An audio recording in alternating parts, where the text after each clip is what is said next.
Estamos de vuelta en No se diga más a través de Rumba 98.5. Si ustedes nos notan distraídos es que todos estamos buscando algo en Google. Así, pero vamos a tratar de concentrarnos en nuestra conversación. Don Andrés Astacio, bienvenido. Gracias por estar acá con nosotros. Muy buenas noches, gracias a ustedes por la invitación y buenas noches a toda la audiencia de este programa. Lo veo como iluminado. Sí. Iluminado. Tratando de mantener los bombillos prendidos en momentos un poco complejos, propios de las fragilidades de nuestro sistema. Cuéntanos, dibújanos un mapa de lo que está ocurriendo realmente a nivel de electricidad en el país. En estas 2 últimas semanas, especialmente la semana anterior, recibimos muchos comentarios de deficiencias de electricidad en distintos sectores. Nosotros hablando sobre todo de la capital, parecía algo generalizado. Sí. ¿Qué es lo que está pasando al día de hoy en toda República Dominicana? Mira, con la electricidad? Alex, nuestro sistema eléctrico, y es algo que venimos diciendo desde hace más de un año, es un sistema que tiene muchas fragilidades. Porque lamentablemente en los últimos 20 años, y no hay que buscar en Google para eso, no hubo una verdadera planificación.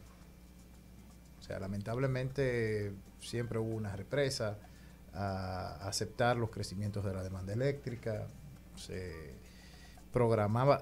manejaba la demanda eléctrica, restringiendo la oferta, o sea, dando cortes de electricidad periódicos. O sea, no hay que buscar en Google, simplemente en la memoria de que aquí la luz se le iba a todos los sectores en todo el país, 8 horas, entre 8 y 12 horas diarias, históricamente.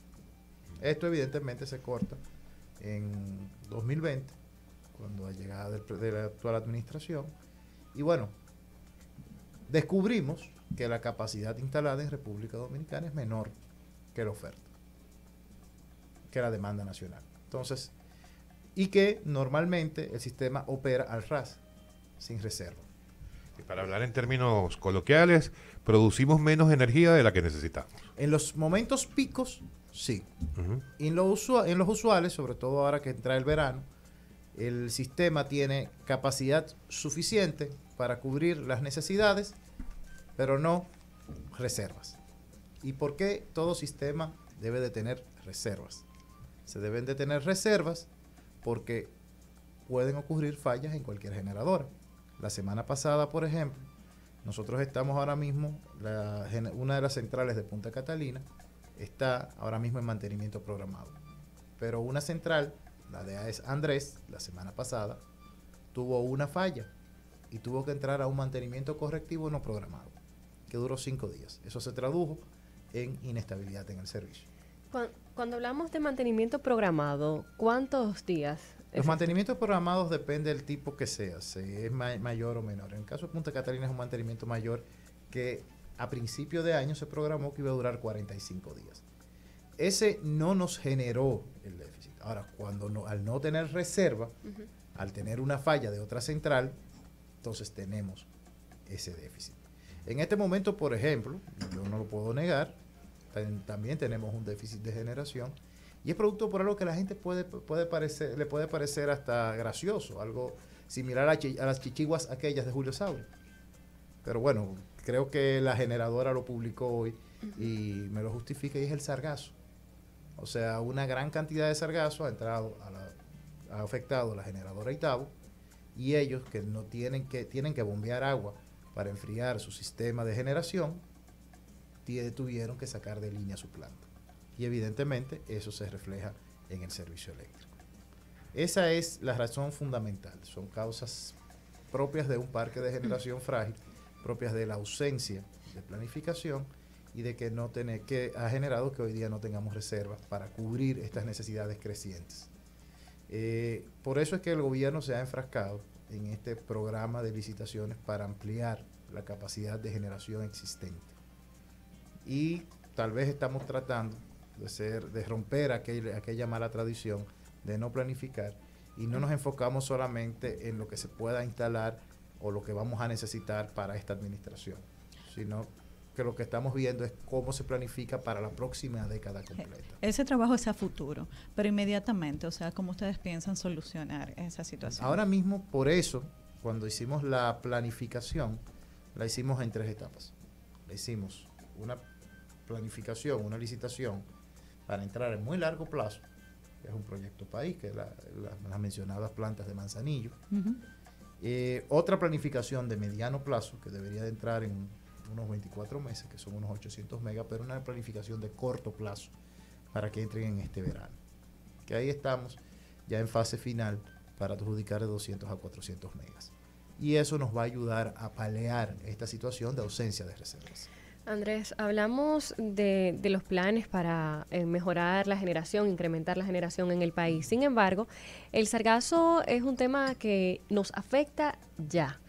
Y es una situación real. Mira cómo estamos sin energía eléctrica precisamente por el tema del sargazo. ¿Qué se está haciendo para combatir un poco estas consecuencias del sargazo en las costas dominicanas? Mira, lamentablemente el sargazo se ha vuelto algo estacional, que hoy afecta a la industria, el servicio eléctrico, pero que afecta constantemente nuestras playas, afecta constantemente nuestros puertos. O sea, es un problema estacional regional. Ya hoy día lo que podemos hacer en el cortísimo plazo es cuando llegan estas olas de sargazo, es trabajar y recogerlas. En el mediano plazo, y ya esto es más que nada compromiso país, es ver cómo desde todos los sectores nosotros ponemos nuestro grano de arena para limitar la huella que estamos dejando en el medio ambiente. Porque el sargazo no es más que el producto del calentamiento del Atlántico, del mar de Sargazo, de parte del mar del norte, del Atlántico Norte, que tiene temperaturas inusualmente altas en estas fechas, o inusualmente altas en otras épocas. En este momento son las temperaturas normales, y hace que las algas que son propias de esa zona, mueran y bajen por el efecto de la corriente del Caribe. Eso es lo que ocurre. Y no es más que producto de un cambio de temperatura. Entonces, por eso nosotros también desde el gobierno, y esto es un compromiso que asumió el presidente en la COP22 y que estamos ejecutando del sector eléctrico, estamos fomentando de manera agresiva la generación renovable. O sea, el año pasado nosotros se dieron concesiones y se contrataron alrededor de unos 600 megavatios de generación renovable, más de lo que se había contratado antes. No hay que buscar en Google tampoco. Si quieren, lo pueden buscar en Google también y sumarlo. Pero más de lo que se había contratado antes, y tenemos como plan generar incentivos para que al menos en los próximos 5 años entre 1 gigavatio completo de generación renovable. Y con eso empecemos a mitigar los efectos del cambio climático, al menos del sector energía. Pero también ir avanzando en una meta mayor, que es la gran meta que debe asumir cualquier país, que de lograr su independencia energética. Así es. Andrés, estamos en un momento en el que cualquiera de nosotros dice cualquier cosa en las redes. Y con temas tan críticos como este de la electricidad,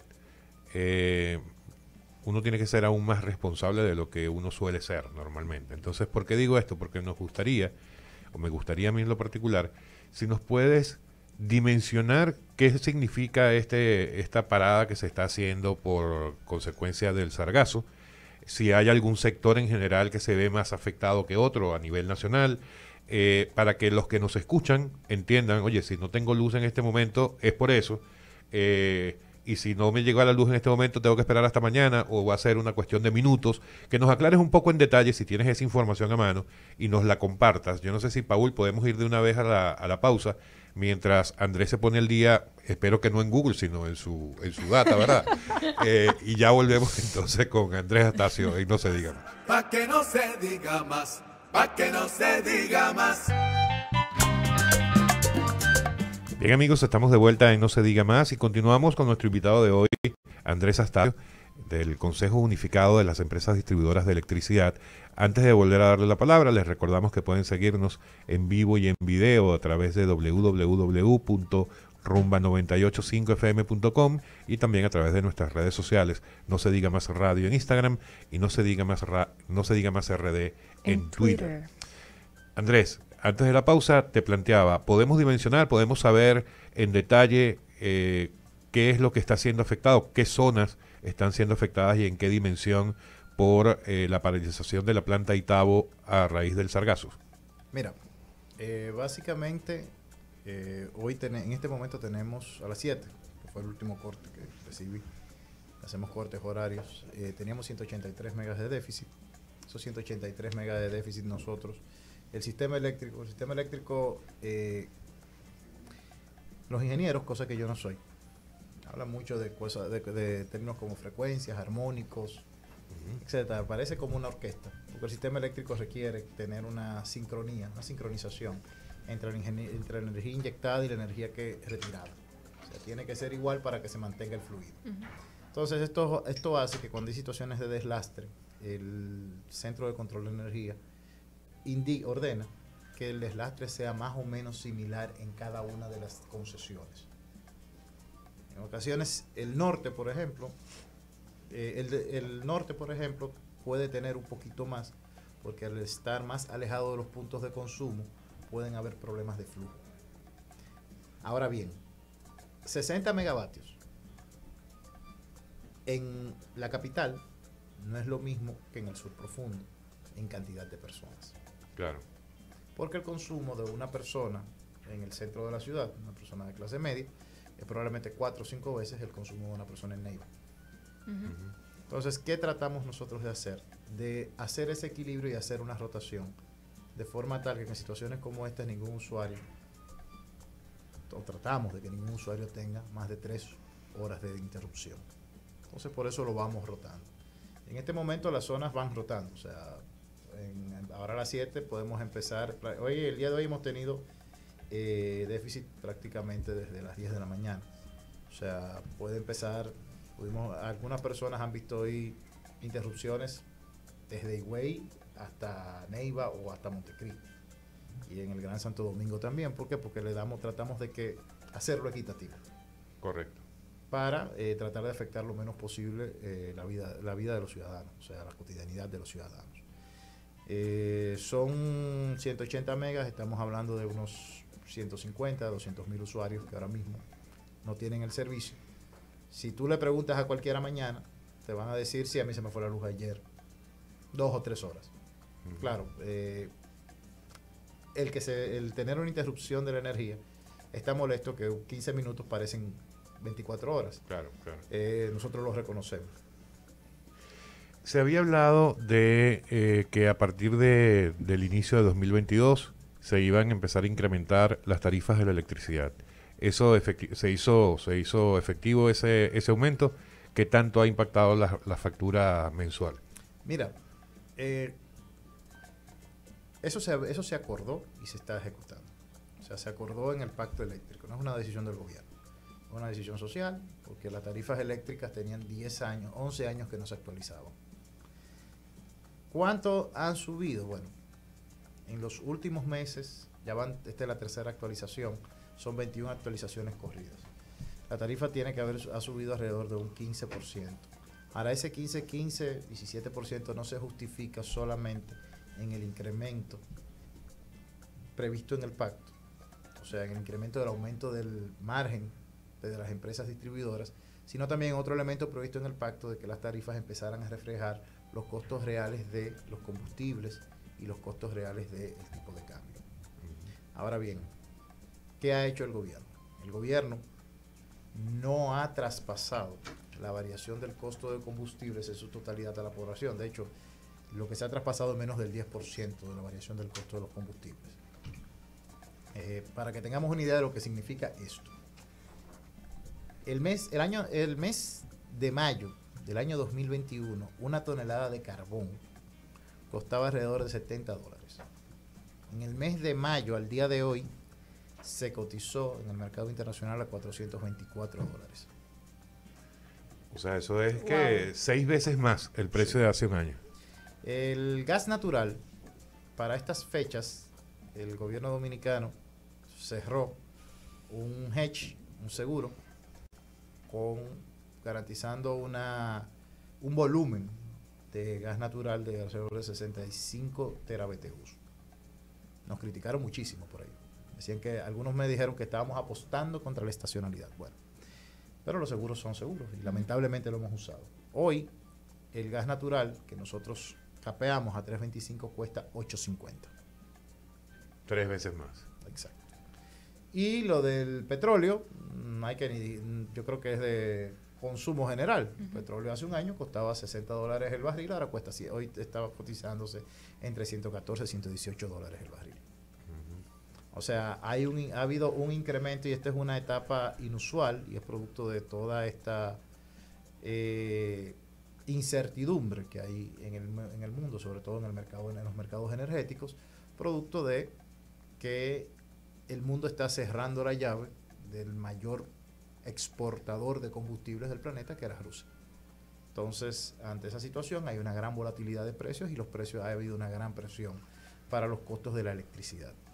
Decías ahorita que son 21 cortes seguidos. Esos 21 cortes tienen que ver exactamente con que va a ir subiendo mediáticamente la facturación 21 eléctrica. Actualizaciones seguidas, exacto. Puede subir, pero puede bajar, o sea, porque ahora mismo sube, porque estamos transfiriendo también una pequeña parte del aumento de los combustibles, pero cuando los combustibles bajen, puede ser que la diferencia entre el costo del combustible en ese momento y el costo de la electricidad haga que baje. O sea, son 21 actualizaciones. Andrés, ¿cómo vamos con el tema de la energía eléctrica robada?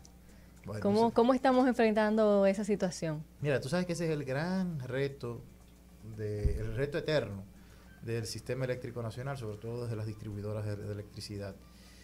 Porque esto es una de las cosas por las cuales critica mucho la distribuidora, por las pérdidas de electricidad. O sea, la distribuidora es probablemente uno de las pocas víctimas a las cuales la señalan de culpable porque les roban. Y en este caso, nosotros hemos desarrollado un plan de gestión que es básicamente eso, es un plan de gestión, es un plan de inversión basado en la mejora de la comercialización. Al cierre de abril, las pérdidas de electricidad estaban acumuladas, o sea, consolidadas entre las tres distribuidoras en 28%. Si lo comparamos con el cierre de diciembre, estamos hablando en diciembre cerramos en 32.6, es una reducción de alrededor de 4.5%. Es cuando tomamos la administración, las pérdidas de la distribuidora eran cerca de 34%, estamos hablando de una reducción en año y medio de un 6%. Es un trabajo arduo, o sea, llegar a las metas establecidas en el pacto eléctrico de que las pérdidas sean 15% va a ser un trabajo muy arduo y que requiere, en adición al trabajo, inversiones importantes. Porque en República Dominicana, por ejemplo, tenemos un faltante, una necesidad de muchos implementos básicos eléctricos que son acumulados. O sea, por ejemplo, las distribuidoras hemos ido reduciendo paulatinamente el número de clientes que estaban directos, que no tenían medición, pero es un proceso. Y requiere también una inversión importante. De sur, de norte y de este, ¿cuál de las tres distribuidoras es la que tiene mayor pérdida en cuanto a robo? Sí. Bueno. De hecho, las pérdidas en EDESTE es una distribuidora que fue especialmente, digámoslo de cierta forma, golpeada por su administración. Las pérdidas en EDESTE el año pasado, cuando nosotros llegamos, sobrepasaban el 50%, eran prácticamente 54% en el mes de agosto de 2020. Ahora, en el mes de abril del 2021, estábamos cerrando en pérdidas de 40%. Pero, imagínate, es un gap. Pero como quieras es grande. No, es muy alto, o sea, siguen siendo muy altas. Lleva una tendencia sostenida a la mejora, pero tenemos todavía una gran oportunidad de mejora y un arduo trabajo por delante. Andrés, yo sé que ya esto no es de competencia tuya, pero a ver si por casualidad tienes información más actualizada que nosotros, porque ustedes son parte del proceso. El expediente en manos del Ministerio Público de todas las estafas y todo eso que ustedes consiguieron en el sector eléctrico, ¿ha habido algún avance? ¿Qué se espera? ¿Cuáles son las expectativas? Miren, ese tema, ya eso está en manos de la justicia, evidentemente. Lo único que nosotros sabemos es que el Ministerio Público ha seguido el proceso de investigación. Ya ahí nosotros asumimos un rol bastante pasivo, porque como víctima estamos a la espera del inicio de las acciones del Ministerio Público, que es el acusador. Sí nos han pedido mucha información, la cual nosotros le hemos pasado. Lo que nosotros sí hemos hecho, y ya más que nada de cara a poder sanear la operación de las empresas, es continuar los procesos de auditoría. Hemos sido bastante intensos en dichos procesos. De hecho, en este momento estamos llevando 3 auditorías al mismo tiempo. Llevamos 2 auditorías por una firma privada reconocida, una de las Big Five del mundo, Ernst & Young, y llevamos una auditoría con la Cámara de Cuentas, a la cual nosotros mismos le pedimos que procedieran a revisar, auditar la empresa, porque es importante. Ya lo que sucedió, y correrá el curso de lo que diga la justicia, lo que digan los órganos competentes, pero nosotros sí tenemos la obligación de evitar que lo que sucedió siga sucediendo. Entonces tenemos que iniciar un proceso constante de auditar, revisar cuáles son los elementos, los puntos donde hay fallos y proceder a solucionarlos. Cuando ocurren situaciones como la que ocurrieron en las distribuidoras, lamentablemente toda la organización se ve afectada porque llega hasta convertirse en elemento cuasi cultural. Claro. Entonces es un proceso que estamos ahora mismo enfrascados en su solución, identificar y solucionar los desvíos que vamos a encontrar. Ha sido más duro y largo de lo que esperabas al principio, este proceso con Mucho las EDES. Mucho más. Bastante retado. Andrés, vamos a hablar de política. Dígame. ¿Les parece? Vamos a entrar en materia. No todo es electricidad, que si se me fue la luz, que si me volvió. No. Vamos a hablar de política. Se prendió el bombillo. El Partido Revolucionario Moderno acaba de pasar por unas elecciones internas, asamblea de delegados, para renovar sus autoridades, aunque en este caso no necesariamente sea una renovación, sino más bien una reconfirmación en sus posiciones. Claro. ¿Cómo evalúas? Tú eres delegado, por supuesto, y votaste el domingo, supongo. Sí, claro. ¿Cómo lo evalúas? ¿Hacia dónde va el partido? Y me gustaría particularmente que nos contaras desde tu punto de vista, como un delegado más del PRM, ¿cómo ves esa figura que viene a ocupar ahora Eddie Olivares dentro de la organización?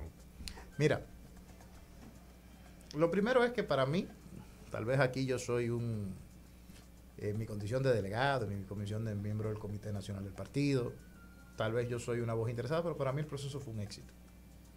Fue un éxito porque quedaron primero por 2 cosas. Primero, nosotros hicimos la renovación de nuestra dirigencia, de nuestra más alta dirigencia, en absoluto orden y de forma más plural que lo que han hecho todos los otros partidos. ¿Por qué te digo que más plural? Hay que entender qué es la Convención Nacional en el PRM. La Convención Nacional en el PRM la conformamos como delegados todos, absolutamente todos los dirigentes del partido.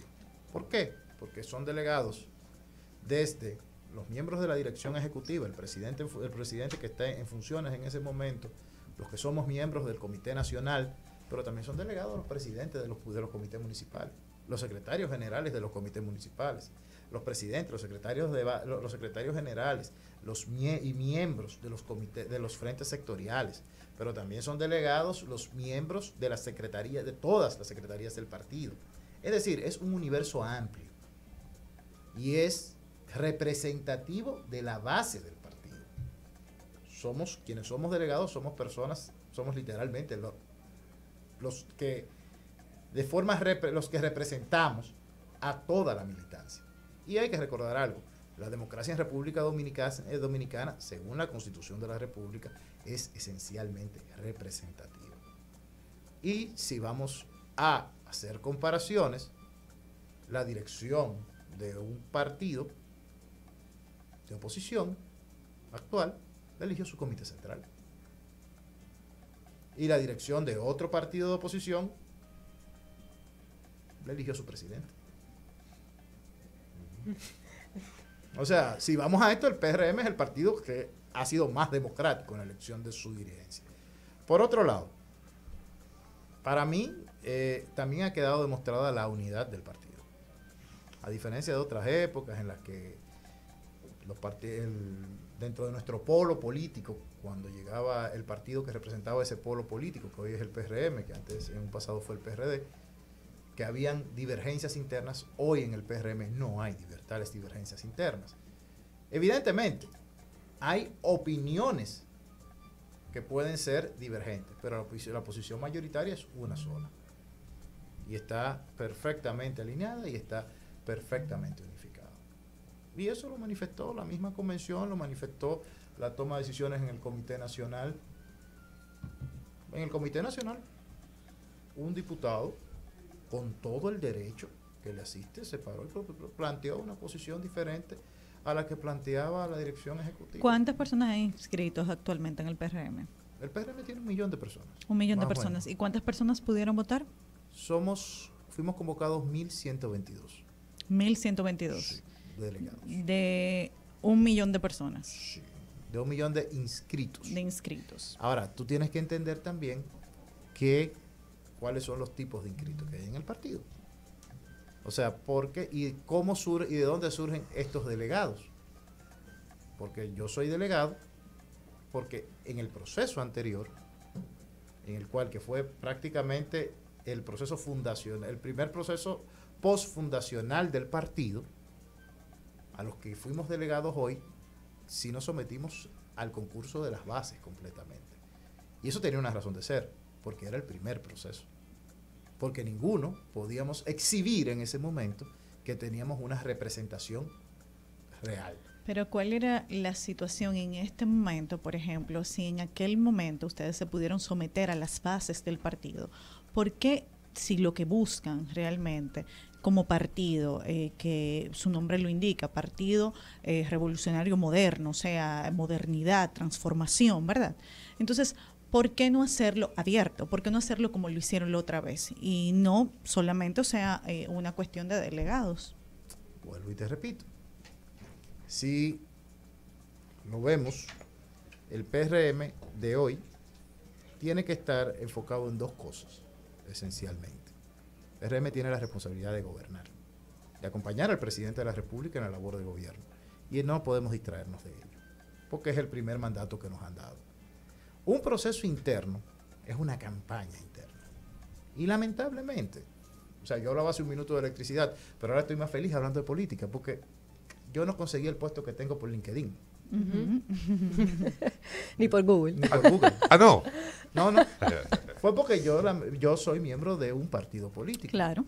Entonces, los políticos cuando estamos en la labor de gobierno, debemos de evitar distracciones y enfocarnos en la labor de gobierno, que es lo principal. Porque la razón de ser de un partido político es traer bienestar a los ciudadanos, y eso se consigue desde la acción de gobierno. Esa es la primera razón. La segunda razón es la que, y aquí soy reiterativo, si la democracia es representativa y logramos consenso en esta ocasión de que podíamos hacer un método de elección por delegados, nada nos lo impedía. Y no estábamos tomando en cuenta que todos los delegados ya tienen un fundamento, una validación en las bases del partido, que lo hiciéramos de esa manera. Esa es la realidad. Andrés, ¿cómo valoras la posición de Guido Gómez Mazara de cara a este proceso y, por supuesto, al hacer el anuncio de sus aspiraciones a la candidatura presidencial por el PRM? Bueno, ¿ya lo anunció que quería ser candidato presidencial? Sí, lo anunció, sí. Bueno. Aquí mismo, en esa misma silla, hace una semana. Mira, Guido yo lo quiero mucho. Somos amigos desde hace muchos años y le tengo un cariño inmenso. O sea, sus aspiraciones son legítimas. Todos los miembros del partido tienen derecho a aspirar. Ahora, evidentemente, el partido tiene un liderazgo. Y ese liderazgo se validará en el momento, de acuerdo a lo que dice la ley electoral, y de ahí saldrá nuestro candidato. Que a mí no hay que preguntarme, mi candidato es el presidente de la República.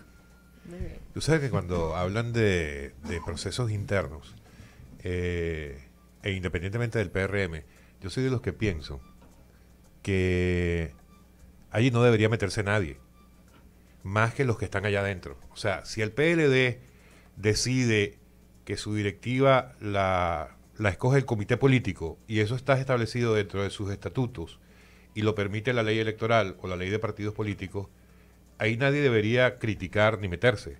Igual en el Fuerza del Pueblo igual en el PRM, siempre y cuando esté, insisto, contemplado tanto en los estatutos de la organización como en la ley correspondiente. Efectivamente. Porque eso es así como que cualquiera de ustedes venga e intente criticarme porque yo en mi casa decido mover la sala hacia donde está el comedor y el comedor hacia donde está la sala. ¿Cierto? O sea, o que yo trate de intervenir en algo personal de ustedes. Pero bueno, siempre tenemos que tener un poco... Estoy totalmente de acuerdo con tu punto, pero si te fijas, una de las cosas que decía era precisamente que tal partido lo escogió de tal manera y tal partido lo escogió de tal manera. Es decir, que de una manera u otra, todos los que hacen vida política ven como referente a los demás partidos. Digo, pero nosotros no opinamos en lo que hicieron los demás partidos. Pero lo estabas diciendo casi ahora. No, yo simplemente hice una búsqueda de Google. Ah, sí, buscaste en Google automáticamente. Hice sencillamente el recuento. Mira, fulano lo hizo de tal manera, fenómeno. Nadie discute quién es su presidente. O sea, nadie lo discute. Ese es el presidente de ese partido. Y tiene la legitimidad para ser presidente de ese partido, porque como dice Alexander, lo establece sus estatutos, lo establecen. Lo permite la ley. Lo único que yo recalqué es que si vamos a verlo, el proceso más democrático fue el del PRM. Bueno, Andrés, ¿a qué aspirarías tú? Yo básicamente aspiro a que Luis Abinader siga siendo el gobierno transformador que está haciendo. Ahí está. Preparadito. Te quería lanzar un gancho, Karina. Pero preparadito. Andrés, la situación en la que estamos, conocida por todos, situación complicada, una situación crítica desde el punto de vista económico. ¿Cómo ves las propuestas transformadoras que ha puesto sobre la mesa el presidente Abinader en cuanto a su potencial de éxito de aquí al 2024, que es lo que está seguro, ¿no?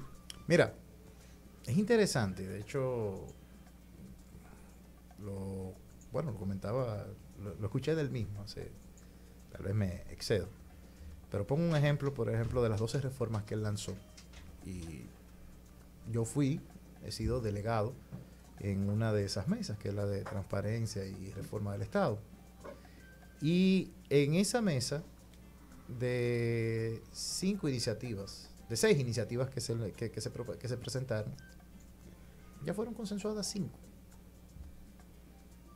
O sea, el consenso es posible en República Dominicana y fueron consensuadas con la participación de la oposición. Hicimos un ejercicio de que, mira, nosotros como gobierno le presentamos a ustedes una propuesta, díganos ustedes qué ustedes entienden de esta propuesta. Leyes tan esenciales como la ley de servicios públicos en República Dominicana. ¿De qué estamos hablando de servicios públicos? ¿Cómo los ciudadanos accedemos a los servicios públicos? O sea, ¿qué obligación tiene la administración, tiene el Estado frente al ciudadano para prestar los servicios públicos? Y eso, yo que estoy trabajando, administrando un servicio público, es literalmente soga para el ahorcado. Pero es un paso de transformación en las relaciones entre el Estado y los ciudadanos. Es poner en su lugar quién es el mandante y quién es el mandatario. Que a veces nos perdemos y entendemos que el Estado manda. No, el gobernante es mandatario del ciudadano. ¿Tú confías en que si yo te pidiera, y ya para terminar, si yo te pidiera un porcentaje que tú pienses que se va a lograr de aquí al 2024 de todo lo que está propuesto por el presidente Abinader en términos de reformas en todos los sectores? ¿Un número? Mira, lo que llevamos ahora, yo estimo que... Ahí te lo pongo, hay que verlo de 2 puntos de vista. Está lo cuantitativo y lo cualitativo. Uh-huh. Probablemente vamos a lograr en este proceso de las 12 reformas, de los 12 ejes, vamos a avanzar muchísimo con reformas desde el punto de vista cuantitativo, más de un 70%. Ahora bien, queda la gran reforma cualitativa, y que esa es una de las que debemos de hablar todos, que hemos tratado Los políticos tenemos un problema, que tratamos de politizarlo todo, aún lo que no es politizable. O sea, el presidente de la República ha lanzado una propuesta de reforma constitucional, que es la primera vez en la que, dígase lo que se diga, un presidente ha planteado una reforma constitucional para reducir sus poderes. Y que es probablemente la reforma más trascendente, que se va a conseguir, estoy seguro que se va a conseguir, pero va a ser la reforma más trascendente en la historia de nuestro país, porque va a sentar de una vez y para todas los principios de la real institucionalidad. Va a ser el cierre de la época del caudillismo en la República Dominicana. Y esa es la gran reforma cualitativa. Entonces, ahora, no todo el mundo le gusta esta reforma. Y no le gusta esta reforma a los que le tienen miedo a que en República Dominicana haya una real institucionalidad. Solamente dejo a los oyentes que se pregunten quiénes le tienen miedo a estas reformas. Gracias, Andrés Astacio. No se diga más.